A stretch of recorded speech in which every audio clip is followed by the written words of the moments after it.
않기 위해서 감정의 상처를 입으면 먼저 그 감정의 원인이 되는 생각을 찾아 처리하는 과정을 밟아 감정에 속지 않으려고 노력해 봤습니다.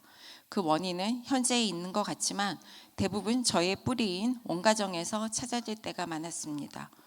사람들은 똑같은 상황에서도 다르게 반응을 하기에 상황 탓, 사람 탓하기보다는 먼저 내 속에 무엇이 있기에 이렇게 느끼고 반응을 하지에서부터 시작을 하였고, 많은 부분 어렸을 때 했던 경험에서 형성된 감정과 사고, 맹세, 거짓 자아들이 현재에도 영향을 미치고 있음을 발견하게 되었습니다.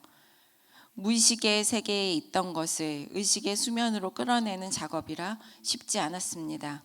그때마다 도우시는 성령님의 은혜가 컸습니다. 많은 부분 자유케 되었으나 여전히 미해결된 무언가가 있어서 영적인 정체에 붙들려 있는 시간은 반복되는 듯 했습니다. 체인지 공부 내용 중에서 우리를 꼼짝 못하게 하고 하나님께 영광을 돌리지 못하게 하는 세 가지 영역 중에 상처 입은 재능이라는 주제가 나옵니다. 과정 중에 여러 가지 질문에 답을 해야 합니다. 어렸을 때 당신은 어떤 사람이 되고 싶었습니까? 무엇을 하고 싶었습니까? 당신은 어떤 일을 할 때 열정적이고 살아있는 것 같습니까? 남은 인생을 하나님을 위해 뭔가 흥미진진한 일을 하는데 투자할 수 있다면 그것은 무엇이겠습니까? 하나님께 중요한 일에 당신의 삶을 투자하려고 할 때 당신을 주저하게 만드는 것은 무엇입니까? 당신이 원하는 누구도 될 수 있고 뭐든지 할 수 있게 된다면, 즉 완벽한 삶을 살 수 있다면 그것은 어떤 모습일지 짧은 이야기를 써보십시오 등등의 질문이었습니다. 저의 대답은 이랬습니다. 어렸을 때 갈등하시는 부모님의 마음을 이해하고 싶어서 심리학자가 되고 싶었습니다. 두 분의 마음을 이해하면 어떻게든 화해가 가능했을 것 같았습니다. 목회 현장에서 관계의 오해가 이해로 바뀌고 부정적 감정으로부터 벗어나는 것을 볼 때, 관계가 개선되는 변화를 볼 때 기쁘다 못해 행복해서 심장이 두근거렸습니다. 지난달 신년 새벽주일 기도회 때 하나님과의 관계, 이웃과의 관계, 나 자신과의 관계가 사랑의 관계, 건강한 관계가 되게 해달라고 하나님께 소원을 올렸습니다. 저는 질문에 답하면서 제 재능과 은사를 발견했습니다. 그러나 이런 하나님의 일에 나의 삶을 투자하려니 두려움이 가로막고 있음을 공부 중에 깨달았습니다. 그것은 어느새 주님의 인도하심을 구하지 않고 내 열정을 따를까봐 두렵고, 사람들의 변하지 않는 모습에 자포자기할까봐 두렵고, 그래서 표대이신 예수님을 놓쳐서 믿음을 잃게 될 거라는 두려움이었습니다. 마치 예수님을 바라보며 물 위를 걷던 베드로가 파도에 겁이 나 물에 빠져가던 모습이 오버랩되었습니다. 이것은 제 과거의 경험에서 받은 상처에서 기인한 것이었습니다. 그리고 강의 내용을 통해 깨달았습니다. 평생 하나님께 영광 돌릴 수 있는 재능과 은사에 상처를 입어서 감옥에 갇혀 있었다는 것을요. 사단은 제 감정을 공격한 것이 아니라 궁극적으로 제 재능과 은사를 공격한 것이었음을요. 예수님을 만난 학창시절 얼마나 예수님을 사랑했고 그분에 대해 오해하고 있는 사람들을 주께로 이끌어 만나게 하고 싶었는지, 그리고 지금도 제 영혼 깊은 곳에서는 아직도 그러한 모습을 추구하고 있다는 것도 깨닫게 되었습니다.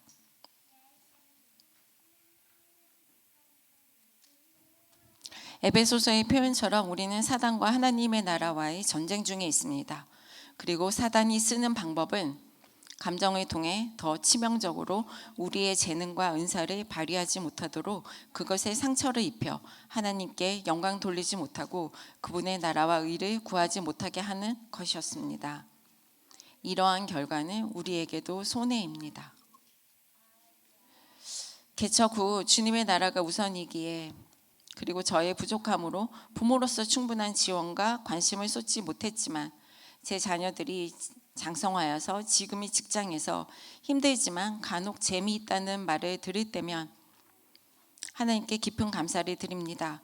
그들의 재능에 맞는 직업으로 인도해 주신 하나님께요.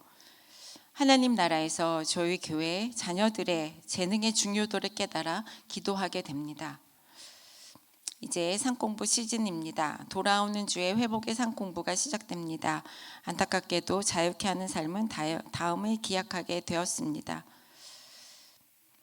기도 중에 회복의 삶 내용이 자유케 하는 삶과 연결되어 있다는 것을 깨닫고 회복의 삶을 들으며 연결시켜 보는 것을 놓고 기도하고 있습니다. 이러한 것은 하나님과 저만 아는 변화된 저의 모습입니다. 파도를 바라보다 믿음을 잃어 예수님을 놓치고 두려움에 물속으로 빠져가던 베드로처럼 소멸해 가던 저를 팔 내밀어 건져주신 예수님께 감사를 드립니다. 하늘 복 많이 받으세요.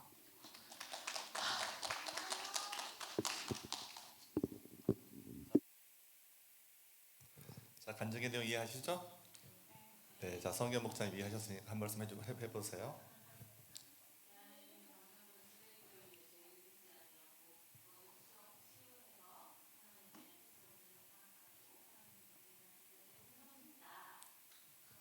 네, 감사합니다. 하지만 핵심 단어가 빠졌어요. 자, 수영 교사님. 목사님이 알려주세요. 네, 다 들으셨겠지만, 자, 이건 굉장히 지금 중요한 포인트입니다. 뭐냐면은 저와 여러분이 시드니에서 살면서 또 교회 생활에서 상처를 받잖아요. 자, 상처 안 받으시면 손 들어보세요. 네, 대부분 상처를 받잖아요. 근데 상처 받고 우리는 쓰러지죠. 왜 그런지 우리는 몰랐어요. 근데 오늘 간증의 핵심이 뭐냐면 우리 눈에 보이는 악한 원수 마귀는 저와 여러분의 상처를 받게 해서 우리에게 있는 은사와 재능을 쓰지 못하게 하는 거예요. 저와 여러분의 재능과 은사가 있죠. 그렇죠? 근데 이것을 왜 내가 못 쓰느냐? 상처받아서 못 쓰는 겁니다. 그럼 뭐예요? 우리가 상처를 이겨내야 되겠죠. 근데 우리는 상처를 이겨낼 마음이 전혀 없어요. 그냥 잠수 타버리는 거예요. 자, 오늘 저 여러분 한번 이 시간 기도했으면 좋겠습니다. 주님, 내 안에 상처가 있다면 오늘 치유해 주세요. 오늘 이 예배가 바로 이것입니다.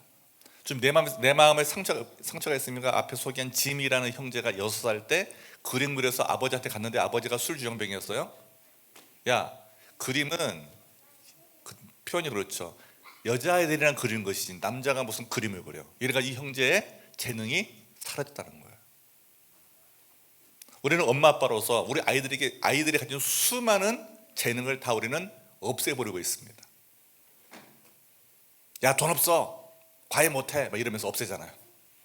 그러지 말고 우리 아이들의 재능을 살리고 우리 아이들의 은사를 살리는 부모가 되게 해주세요. 내가 엄마 아빠 때 받은 상처 때문에 교회 공동체에서 목자 목에서 사역하다가 지치고 쓰러집니다. 주님, 내 안에 이 상처를 치유해달라고 이 시간 함께 기도했으면 좋겠습니다. 여러분 손을 딱 펴시고요, 하나님의 은혜를 구해야 돼요. 손을 위로, 손바닥 위로 하면 하나님, 나에게 은혜를 주세요. 내 마음에 있는 상처를 치유해 주시고 하나님 나에게 주신 재능과 은사를 발휘해서 오늘 이후부터는 기쁘고 감사함으로 살게 도와주세요. 우리 찬양팀 자리 보세요. 저 빈자리에 제가 가서 섬기겠습니다. 내가 노래도 잘하고 내가 기타도 치고 내가 반주도 합니다. 섬기겠습니다. 이 마음을 달라고. 우리가 섬기지보다는 이유는 바로 상처 때문에, 이 상처를 치유해나는 거예요. 주님, 내 상처를 치유해서 우리 아이들의 재능을 살리고 나의 재능도 살리고 주님의 은사를 발휘하게 도와주시옵소서. 믿습니까? 자, 이 마음 가지고 서로 하나님 앞에 손을 드시고, 하나님 앞에 나에게 재능을 주시고 은사 주시면 감사하면서 하나님께 믿음의 고백을 올려드리고 우리 영상 광고 보도록 하겠습니다. 다 같이 주여 우리 기도 응답하소서 한번 크게 외쳐 기도하겠습니다. 주여 우리의 기도에 응답하소서. 살아계신 아버지 하나님, 오늘 우리 또 전인전 목재 간증을 통해서 우리가 알지 못한 귀한 사실 알게 하심을 감사합니다. 우리는 상처받고 쓰러지는 존재인데 우리가 상처받고 쓰러지니까 어떤 일이 생깁니까? 하나님이 우리에게 주신 재능과 은사를 발휘하지 못해서 교회 공동체가 세워지지 못하고 무너집니다. 아버지 하나님, 우리는 개인적인 감정 싸움을 하는데 주님, 결국은 아카노스 방에는 그 감정을 통해서 하나님 나라를 세워나가는 은사를 쓰지 못하게 하고 우리의 재능을 쓰지 못하게 하는 귀한 아카노스 마귀의 전략을 알게 하심을 감사합니다. 오늘 이 시간 이후부터 선포합니다. 주님, 우리 생명 공동체 이 감정 때문에 쓰러지는 일이 없도록 도와주시옵소서. 이 작은 감정 하나 다루지 못해가지고 감정의 노예가 돼가지고 기분 나빠서 아버지 하나님, 주님이 나에게 주신 재능을 사용하지 못하고 은사를 사용하지 못하고 우리의 어리석은 생각들을, 우리의 어리석은 마음을 주의 볼로 깨끗이 씻어 주시기를 간절히 기도합니다. 이 시간 주님의 사랑과 은혜를 구합니다. 우리가 손을 들었습니다. 우리의 마음 안에 하늘의 은사를 부어 주시옵소서. 하늘의 지혜를 부어 주시옵소서. 아버지 하나님, 우리가 하나님께서 나에게 태어날 때 주신 귀한 재능이 있다고 합니다. 그 재능을 발휘할 수 있도록 자기 개발을 하고 노력하면서 성령의 충만함 속에서 주님의 문도 교회를 든든히 세워나갈 수 있도록 주님 도와주시옵소서. 이 시간 손으로 기도하는 한 분 한 분 재능이 회복되게 하옵소서. 은사가 회복되게 하옵소서. 나의 작은 이 은사를, 재능을 주 앞에 드림으로 쓰러져가는 이 시대 하나님 나라가 회복될 수 있도록 도와주시고 죽은 영혼을 살리고 병든 심령을 취해 나갈 수 있도록 주의 성령께서 인도하여 주시옵소서. 이 모든 말씀을 사랑과 은혜가 풍성하신 우리 주 예수 그리스도의 이름으로 감사하며 간절히 기도합니다. 아멘. 네, 우리 올리브 블레싱 하겠습니다. 오늘은 신유진 어린이 자기소개 하겠습니다. 축복합니다.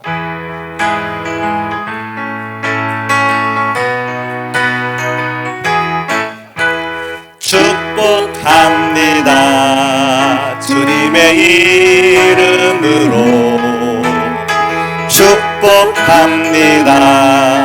주님의 사랑으로 이곳에 모인 주의 거룩한 자녀에게 주님의 기쁨과 주님의 사랑이 충만하게 넘치기를 축복합니다. God bless you. God bless you. 축복합니다.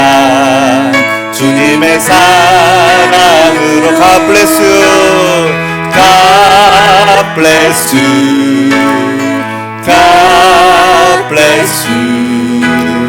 축복합니다.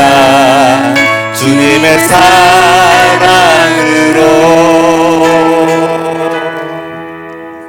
안녕하세요. 저는 이름이 신유진입니다.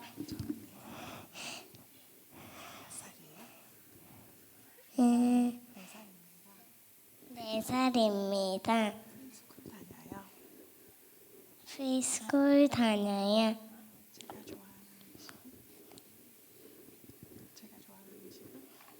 제가 좋아하는 음식은 누룽지입니다.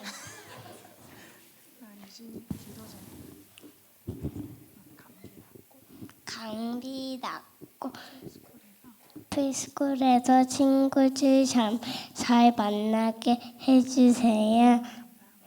감사합니다. 하늘 복 많이 받으세요. 기도하시겠습니다. 하나님 감사합니다. 오늘 이 시간 아이들을 위하여 축복 기도하기 원합니다. 한 주간도 눈동자같이 지켜주셔서 학교와 가정에서 건강히 지켜주시고 또 이 시간 주님 앞에 나오게 하심 또한 감사합니다. 아멘.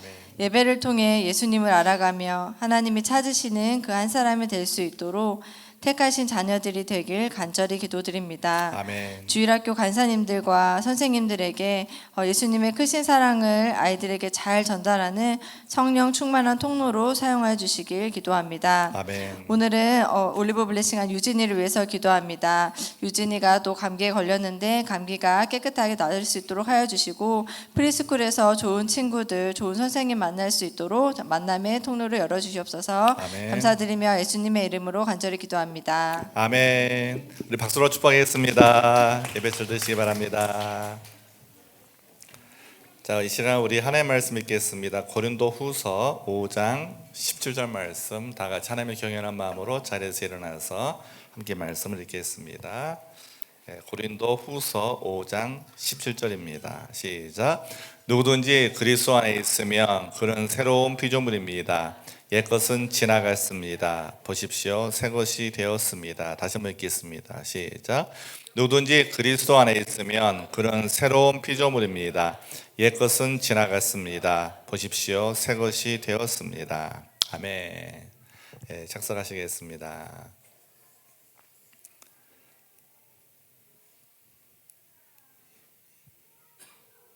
여기 앞에 모니터가 안 나오는데요. 수정할 수 있으신가 아니면은 안 되나요? 안 되죠? 그럼 제가 위에 뒤에 보고 하도록 하겠습니다.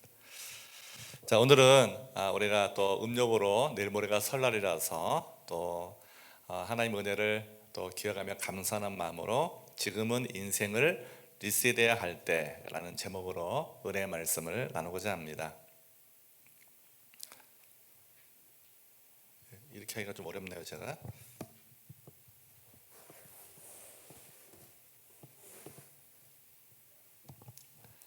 이렇게 될까요? 이거 바꿔야 되겠죠, 앞에 있는 부분. 네.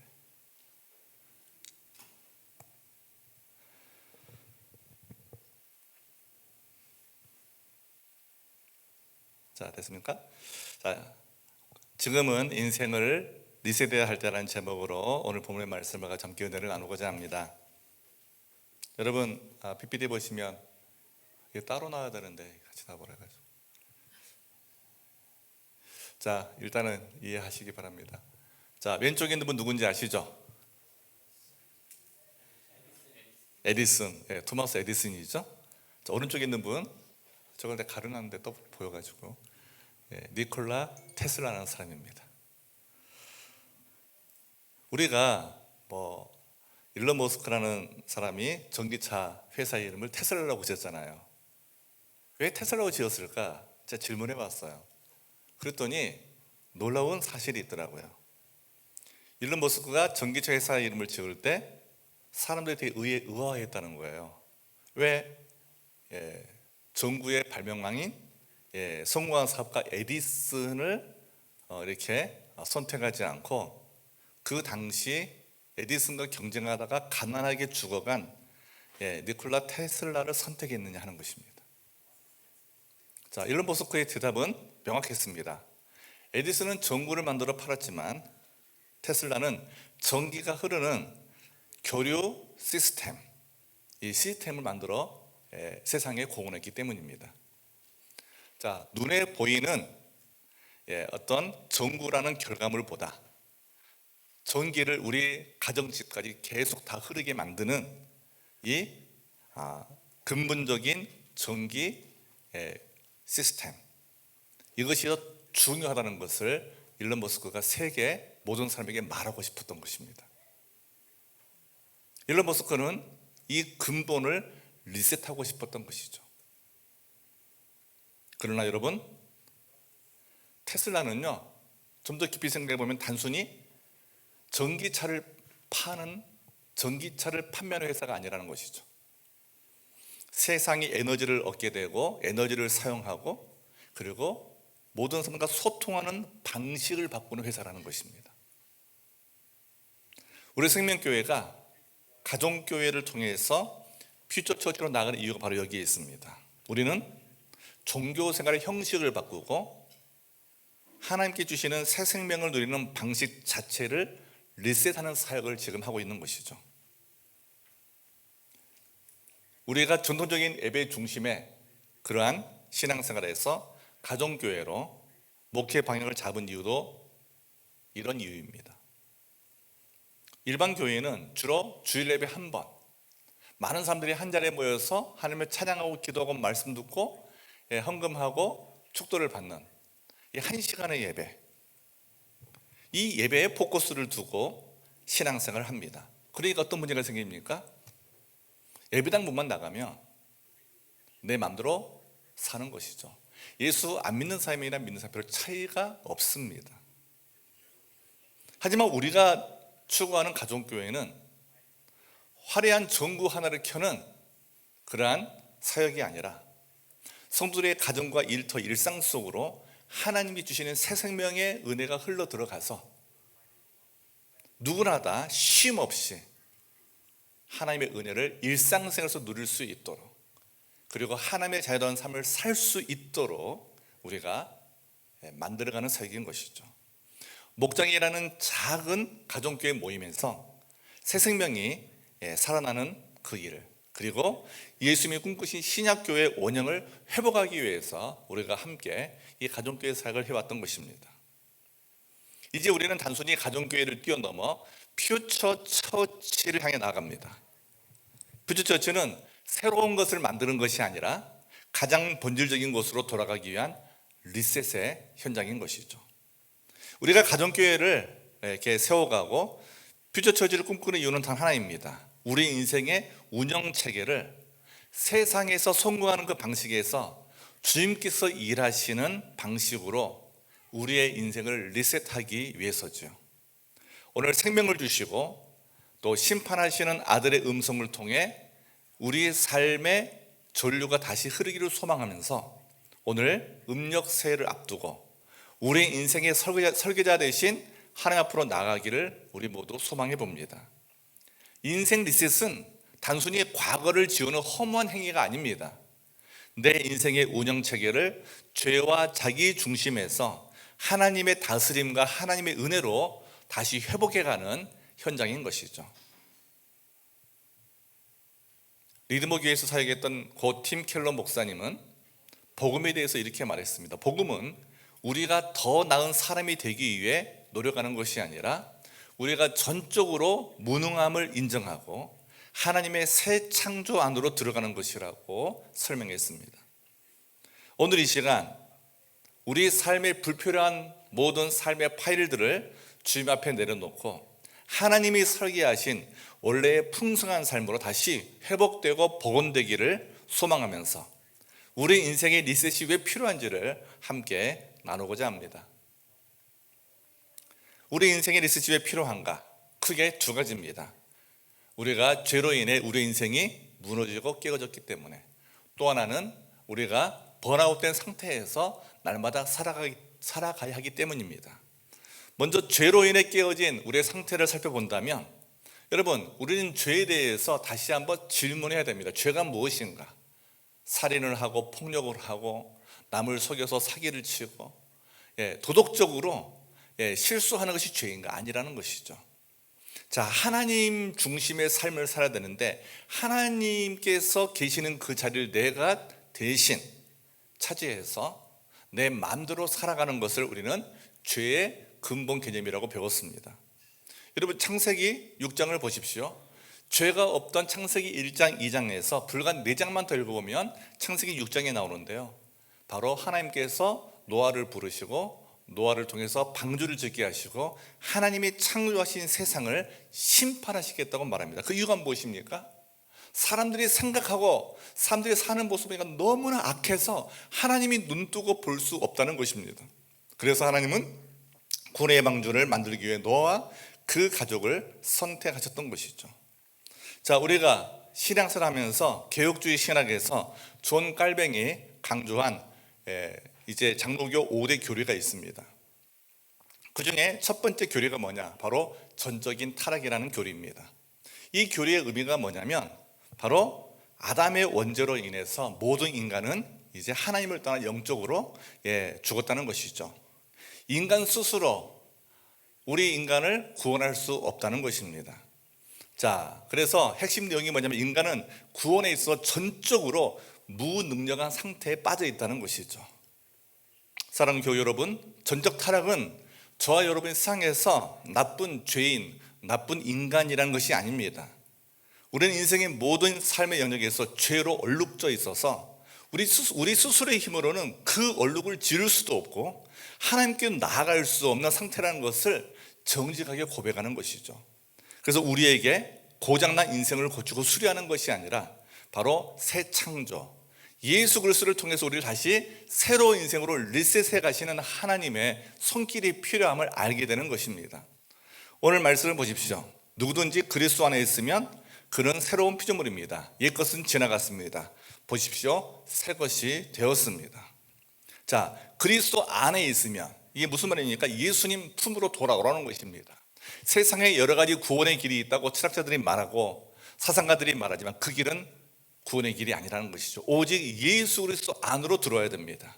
우리는 흔히 네 마음이 가는 대로 해라. 아이들이 뭐 할까요? 네 마음대로 가는 길, 네 마음대로 해라 이렇게 말하죠. 하지만 전적인 타락은 그 마음 자체가 나침판으로 비유한다면 고장나 있는 거죠. 고장난 나침판인데 어디를 보고 가라는 말입니까?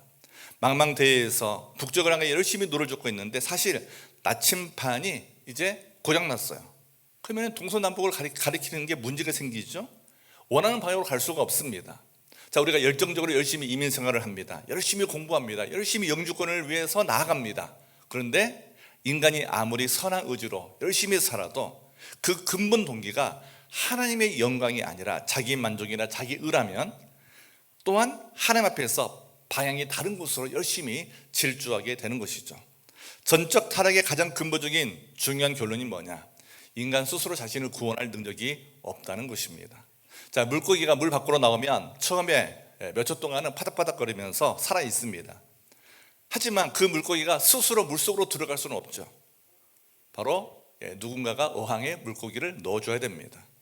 자, 우리는 영적으로 죽어 있기 때문에 하나님이 먼저 찾아오셔서 우리 인생의 리셋 버튼을 눌러주시고 우리를 은혜의 강물에 넣어주셔야만 살 수 있는 존재라는 것이죠. 이것이 바로 우리가 전적으로 타락했기 때문에 역설적으로 전적인 은혜가 필요한 것입니다.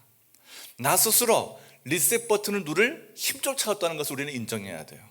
이것이 바로 회복의 시작입니다. 우리가 왜 목장에 VIP를 초대해야 되고 왜 우리가 하나님 모르고 자신이 주인 되어 살고 있는 사람들에게 하나님의 사랑을 흘려 보내줘야 될까요? 딱 하나입니다. 그들은 하나님 모르는 사람은 스스로 하나님을 찾을 수 있는 능력이 없다는 거예요. 아무리 똑똑한 기업인도 교수도 아무리 힘 있는 정치인도 자기 스스로 하나님을 찾을 수 있는 능력이 없어요. 먼저 믿는 저와 여러분, 나약한 저와 여러분이 먼저 그들을 위해 기도해주고 섬겨주고 사랑을 흘려보내줄 때 바로 그들은 하나님의 사랑을 조금이나마 느끼고 건강할 때는 아무 문제 없죠. 몸이 병이 들거나 가정사에 문제가 생기거나 어떤 자신의 인생에서 어려움이 생길 때 하나님 한번 믿어볼까? 이러면서 하나님께 돌아오게 되는 것입니다. 또 더 나아가 우리는 번아웃 상태에 있죠. 여러분 번아웃 하면 떠오르는 인물이 있죠. 구약의 엘리야 선지자입니다. 갈멜산에서 850명의 우상을 섬기는 그 리더들과 싸워서 승리했습니다. 큰 승리를 거두었지만 그 850명의 우상을 섬기는 리더들을 서포트했던 바로 이세벨 왕후가 이 엘리야에게 말합니다.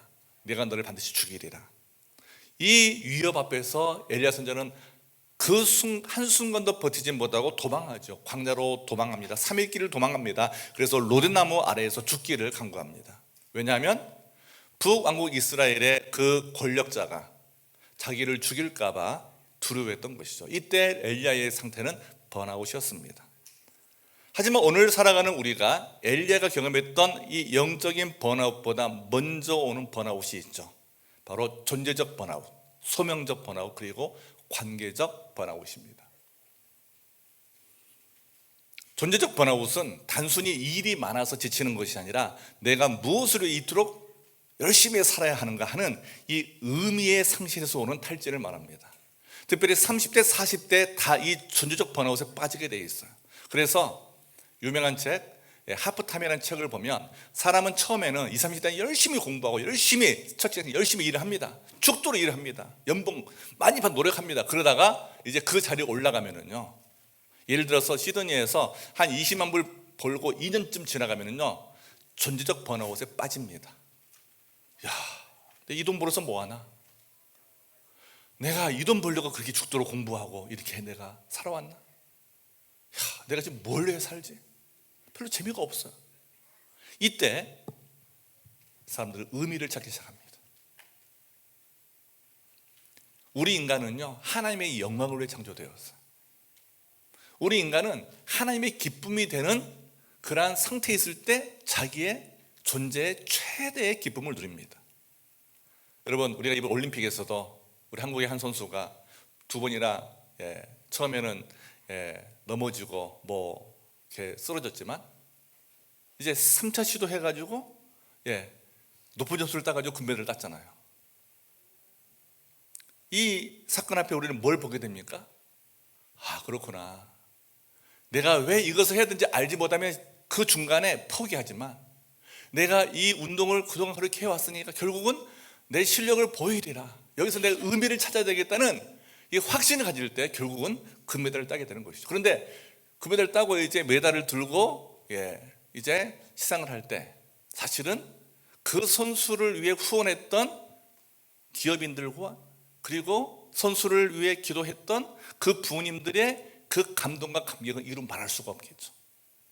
저와 여러분 이 땅에 태어나서 하나님에게 주신, 오늘 간증에 나왔던 은사와 재능을 발휘해서 우리가 삶을 살아갈 때 하나님은요 그렇게 기뻐하시고 그렇게 우리의 삶에 대해서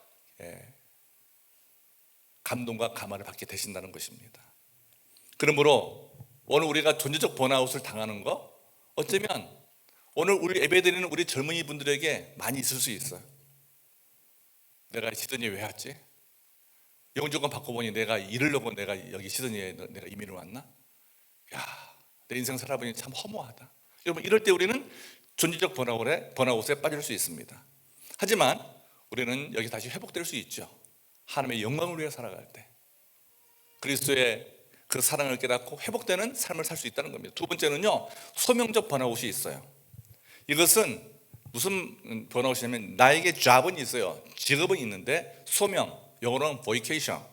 자, 잡은 있는데 vocation이 보이지 않을 때 생기는 탈진입니다.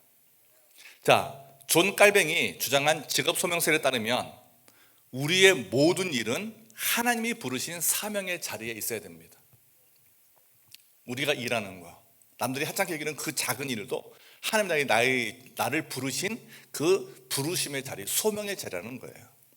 그런데 삶과 일터의 환경이 예배의 현장이 되지 못하고 생존을 위한 투쟁으로 남게 될 때, 그러니까 돈만 버는 그 직장이 될 때 누구든지 코람되어 하나님 앞에서의 영성을 상실하게 되고 소명적 번아웃에 빠지게 됩니다. 남들이 볼 때는 그렇게 부러워하는 직장이에요. 그런데 자기는 그 직장에서 재미가 하나도 없어요. 이게 바로 소명적 번아웃에 빠진 상태입니다. 하지만 우리는 알아야 됩니다. 하나님이 나에게 심지어 아르바이트를 하는 그 작은 하루 이틀의 일도 하나님이 나에게 주신 귀한 부르심의 자리구나, 이렇게 깨닫고 한다면 그 사람은 반드시 하나님이 더 나은 환경으로 인도해 줄 것을 우리는 우리의 경험을 통해서 알게 되는 것이죠. 마지막으로 관계적 번아웃이 있습니다. 엘리야를 죽이겠다 위협했던 이세벨처럼 나를 비난하는 사람들이나 내가 책임져야 될 가족이나 지인들로부터 상처를 받아서 더 이상 그들을 섬기고 사랑할 에너지가 생기지 않을 때 생기는 탈진이라고 말합니다. 우리 예수님께서 내 이웃을 내 몸처럼 사랑하라고 말씀하셨는데 이웃을 사랑한 마음이 들지 않아요. 왜요? 내가 상처받았어요. 그들이 없으면 좋겠어요. 그들이 그냥 사라지면 좋겠어요. 이럴 때 생기는 탈진, 관계적 탈진이죠. 자, 그런데 이런 탈진들은 결코 우리의 믿음이 약해서 생긴 것이 아니라는 것이죠. 대부분 그렇습니다. 너 기도 안 하니까, 너 말씀 안 보니까 이런 탈진 생기지, 아니라는 거예요. 오히려 하나님이 설계하신 안식의 법을 잊어버린 채 오직 하나님만이 채울 수 있는 영적 갈망을 세상의 성공과 세상의 그 성취를 통해 채우려고 하다가 생긴 결과라는 것이죠. 그래서 우리는 죽기를 간구하는 엘리야에게 하나님이 어떤 일을 했는지를 봐야 됩니다. 하나님은 엘리야에게 숯불로 만든 구운 떡을 먹여주셨어요. 그리고 충분히 쉬게 하셨죠. 잠을 자게 했습니다. 엘리야를 야단치지도 않았고 비난하지도 않았습니다. 결국 번아웃에서 회복되는 길은 뭐냐? 주님께서 입에 두신 쉼의 시간을 우리가 겸손히 수용하는 겁니다. 그래서 주인과 관계가 회복되어지는 것이죠. 영적 인풋이 있으면 회복됩니다. 자, 우리가 번아웃이 왜 오느냐? 인풋과 아웃풋의 불균형 때문에 오는 것이죠. 자, 이 탈진, 번아웃은요, 내 안에 계속 채워지는 것이 없고 계속 지속적으로 아웃풋만 할 때, 계속 어떤 결과물을 만들기 위해서 내가 계속 에너지만 쏟을 때 일어나는 필연적인 현상이기 때문에 그렇습니다. 우리 예수님 바라보세요. 예수님 공생애를 보면은요, 와, 이건 감당하지 못해요. 우리가 막 일주일에 풀타임 40시간이다? 아닙니다. 예수님은요 168시간 시간을 다 쓰신 것 같아요. 예수님의 사역의 분주함 속에서도 새벽 미명에 일찍이 일어나 한장 곳에 서서 예수님은 하나님 아버지와 기도의 시간 가지면 충분히 교제하셨습니다. 예수님이 번아웃되지 않는 이유는 뭐냐? 사역의 소음보다 하나님 아버지 음성을 듣는데 먼저 투자했다는 것이죠. 그래서 하나님 음성을 듣는 이 인풋의 시간이 아웃풋의 시간보다 훨씬 더 길고 컸기 때문에 예수님은 결코 번아웃되지 않으셨습니다. 결국 우리에게 필요한 건 뭐냐? 효율적인 사역 시스템도 아닙니다. 뛰어난 영적 능력도 아닙니다. 자기 개발도 아닙니다. 세상 소음이 가득한 우리의 사역의 이 한복판에서 하나님 나라의 양식을 내가 먹기를 선택하는 이 거룩한 멈춤, 이것이 필요한 것이죠. 우리는 이제 오덴나무 아래에서 영적인 양식을 다시 먹어야 합니다. 주일 예배를 통해 생명의 말씀을 공급받고 매일 큐티를 통해서 오늘 주시는 하나님의 그 하늘의 만나를 내가 먹으면서 주의 음성을 다시 들어야 됩니다. 깨어진 삶과 가정, 일터를 다시 세울 힘은 내 안에서 결코 나오지 않습니다. 내가 40시간 일한다, 80시간 일한다고 물질이 채워지지 않습니다. 오직 위로부터 부어주시는 하나님의 말씀과 기도의 공급을 받을 때 내가 40시간 일해도요 80시간 일해서 버는 돈 이상의 그 풍성함을 우리가 경험하게 되는 것이죠. 그래서 우리는 주일마다 아무리 바쁘고 분주해도 하나님이 차려놓은 영적 잔치상 앞으로 나아가야 됩니다. 그때 비로소 우리는 다시 일어나 하나님이 우리를 통해 하기 원하시는 다음 세대 선교, 하나님의 선교를 향해 힘차게 걸어나갈 수 있게 될 것입니다. 자, 이렇게 우리 인생의 리셋이 필요함을 살펴보았습니다. 그러면 인생 리셋은 하나님의 심판이냐 사랑이냐 이런 질문에 우리가 다가가게 됩니다. 자, 하나님이 심판하시는 거, 이것이 인생 리셋이냐 아니면은 하나님의 사랑 때문이냐. 홍수 심판은요 하나님이 세상을 다 없애는 게 목적이 아니었죠. 하나님의 거룩한 백성을 보존하기 위한 하나님의 아픈 결단이었습니다. 창세기 6장 말씀 보니까 하나님이 후회하셨다는 이 단어가 나오는데 이 히브리어 니함이라는 단어가 후회하다로 번역되었어요. 근데 이 니함이라는 단어의 어원의 의미가 뭐냐면 슬퍼하면서 마음을 돌이키는 의미가 들어있습니다. 애통함의 의미가 들어있습니다. 하나님은 세상을 포기해서가 아니라 세상을 너무나 많이 사랑하셔서 죄로부터 물들어가는, 죄의 바이러스로 병들어가는 이 세상을 하나님이 치유하기 위해서 홍수로 심판하신 것입니다. 우리가 컴퓨터를 이렇게 사용하다 보면 컴퓨터가 느려지고 그러면 어떻게 돼요? 바이러스 드러나면서 다시 포맷을 해야 되잖아요. 포맷할 때 소중한 데이터는 전부 다 백업을 해두듯이 하나님은 노아와 그의 가족들을 하나님께서 백업해 두시고 그들의 믿음의 계보를 계속 이어가게, 그들을 통해서 믿음의 계보를 계속 이어가게 하신 것입니다. 홍수 심판 속에서 하나님은 방주라는 은혜의 수단을 예비해 놓으셔서 하나님께서는 하나님이 사랑의 하나님이심을 우리에게 보여주신 것이죠. 이 시대도 마찬가지입니다. 이 시대에도 뭐 우리가 정말 살기 어려운 시대로 지금 너무 빠르게 변화되고 있지만 이 속에서 하나님은 교회라는 믿음의 공동체, 사랑의 공동체, 회복의 공동체를 만들어 놓으시고 이 공동체에 들어오는 사람들을 통해서 하나님은 새 일을 행해 나가시는 것이죠. 그러므로 인생 리셋은 어떻게 완성되느냐? 오로지 오늘 말씀처럼 예수님 안에서 완성됩니다. 예수 그리스도를 통해서 완성된다는 것을 기억하시기 바랍니다. 노아를 통해 하나님께서 인생을 리셋하셨는데 이것은 불완전한 노아 때문에 또 다시 무너졌습니다. 인간이 다시 타락했죠. 다시 죄 가운데 들었습니다. 그래서 하나님께서는 수많은 선자를 보내시고 심지어 다윗왕 같은 인물도 세워서 세상을 변화시키기로 했지만 이게 안 됐어요. 이제 하나님께서는 다시 한번 예수 그리스도를 통해서 세상을 리셋한 것입니다. 고린도서 5장 10절 말씀 보니까 우리가 예수님 안에 있으면 새로운 피조물이다. 그래서 새롭다는 의미는 뭐냐면 완전히 질적으로 새로워진 존재입니다. 자, 단순히 어떤 상태를 수리하는 것이 아니라 새롭게 재창조했다는 것이죠. 노아는 홍수의 심판을 통과했지만 예수님은 우리를 위해서 하나님의 진노라는 심판을 통과하신 것이죠. 자, 예수님이 리셋의 비용을 지불하셨기 때문에 저와 여러분은 이제 회복할 수 있는데 무료로 값없이 회복할 수 있는 것입니다. 자, 새해를 맞아 내 의지를 고치려고 하지 말고 예수 그리스도 안에 거함으로 인생의 운영 체계를 새롭게 리셋해 가는 우리 모두가 되면 좋겠습니다. 그러면 하나님이 리셋시키는 목적이 무엇인가? 우리의 과거를 하나님이 없애고 지우게 하시는 것이 아니라 하나님이 원하시는 아름답고 영광스러운 상태 우리를 회복하기 위해서 하나님께서 우리 인생을 다시 새롭게 창조하기 원하시는 것이죠. 많은 사람들이 자신의 과거가 마음에 들지 않으면 이것을 없애고 싶어 합니다. 바로 세탁을 한다고 하죠. 하지만 하나님은 그런 분이 아니에요. 하나님 우리를 창조하신 목적, 그것을 더 아름답게 풍성하게 회복하기 위해서 우리의 인생을 리셋하는 것입니다. 요한계시록 21장 5절 말씀 보면 보라 내가 만물을 새롭게 하노라. 자, 창세기 1장 2장은 죄가 없는 상태고요, 요한계시록 21장 22장이 죄가 없는 상태입니다. 자, 새 예루살렘 새 땅이 이제 회복되면서 예수님이 재림하시고 회복되면서 죄가 없는 상태로 들어가는데, 그때 하나님께서 하신 약속이 뭐냐? 바로 우리가 완전히 새로운 존재가 되는 것이죠. 그래서 우리는 미래에 대해 상상을 못하는 것입니다. 아무리 상상이 뛰어나도 우리는 천국의 삶을 상상 못해요. 어마어마한 기쁨과 감격과 영광의 상태로 상상할 수 없습니다. 자, 여기서 만물을 새롭게 하노라, 이것도 현재 진행형인데요, 계속해서 주님께서 지금부터 오늘부터 저 여러분이 우리 인생이 리셋되면 우리를 새롭게 하나님께서 만들어 가신다는 의미가 들어 있습니다. 하나님은 우리의 과거를 정죄하기 오신 분이 아니라 우리를 다시 새롭게 하여 우리를 통해서 하나님 나라를 세워가기 위해 이 땅에 오신 것이죠. 자, 그러므로 하나님께서 홍수 심판 후에 무지개 언약을 세우신 것은 하나님께서 내가 너를 사랑한다는 하나님의 사랑의 표현인 것이죠.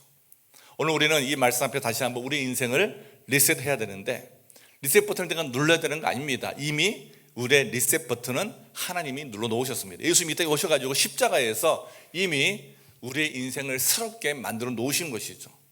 자, 오늘 우리의 무거운 인생의 짐을 지고 있고 분주한 일정을 우리가 매주 살아야 되고 죄로 오염된 우리의 마음을 어떻게 우리가 리셋할 수 있겠습니까?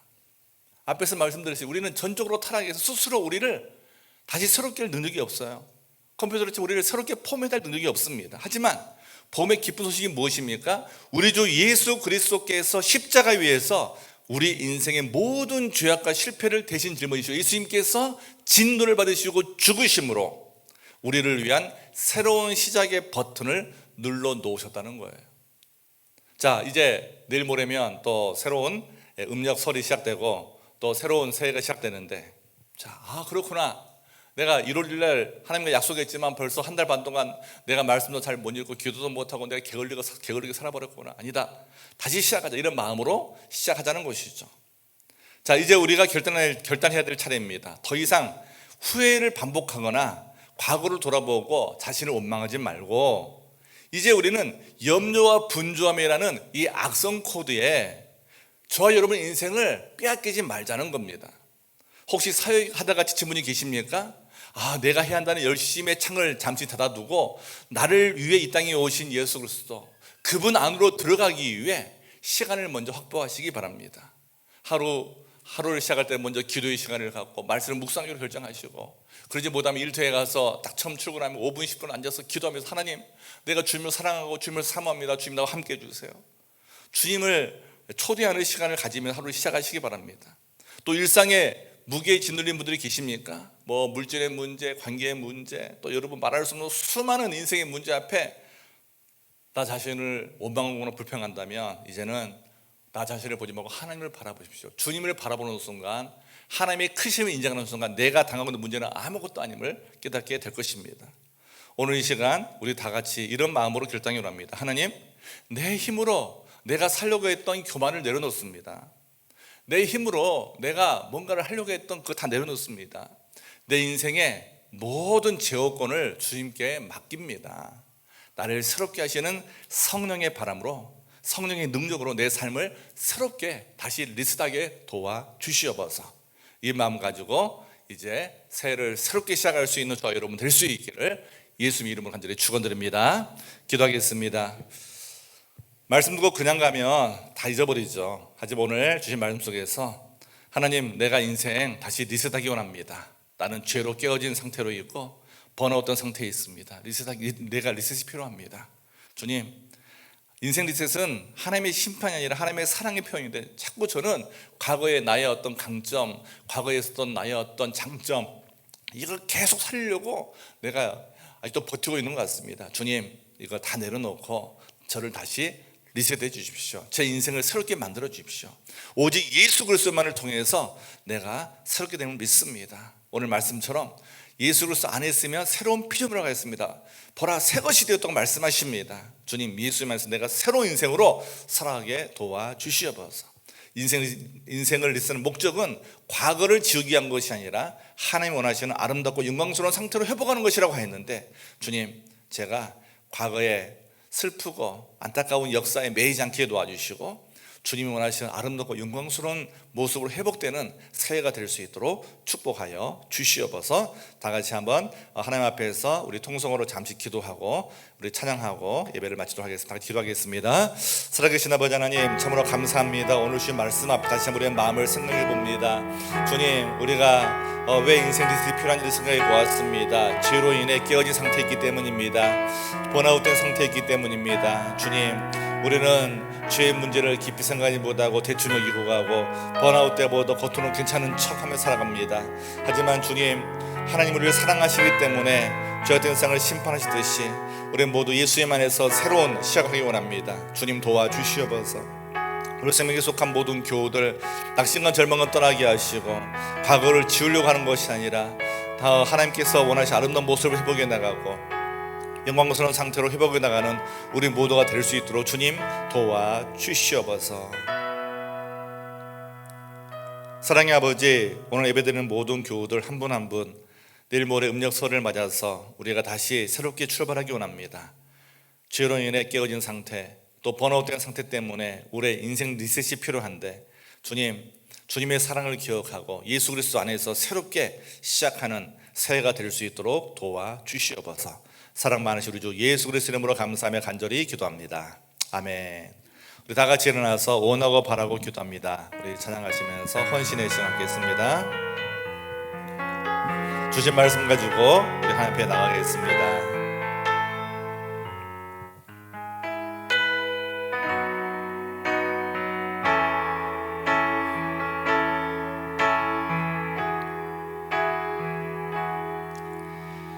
이 세상을 살아가는 동안에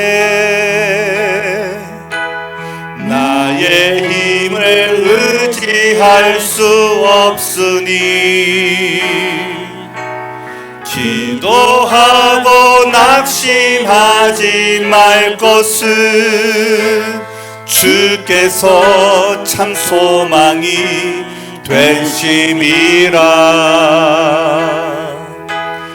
주의 길을 걸어가는 동안에 세상에 것 의지할 수 없으니 감사하고 낙심하지 말 것은 주께서 참 기쁨이 되심이라. 하나님의 꿈이 나의 비전이 되고 예수님의 성품이 나의 인격이 되고 성령님의 권능이 나의 능력이 되길 원하고 바라고 기도합니다. 성령님의 권능이 나의 능력이 되길 원하고 바라고 기도합니다. 기도하겠습니다. 사랑의 아버지, 오늘 주신 말씀 붙들고 이제 음력설을 맞이해서 다시 새롭게 시작이 원합니다. 과거의 노예가 되지 않게 하시고 감정의 노예가 되지 않게 하시고 내 생각의 노예가 되지 않도록 우리를 예수 그리스도의 보혈로 새롭게 하여 주시옵소서. 이제는 우리 주 예수 그리스도의 은혜와 아버지 하나님의 그것인 사랑하심과 성령 하나님의 인도하심과 위로하심과 교통하심이 예수 그리스도 안에서 새롭게 인생 리셋을 하며 하나님 원하시는 아름답고 영광스러운 상태로 회복하기를 소망하는 주의 자들 머리머리 위에 우리 새생명 공동체 위에 우리가 섬기는 선교지와 세계 열방 가운데 이제로부터 영원까지 항상 함께 있을지어다. 아멘.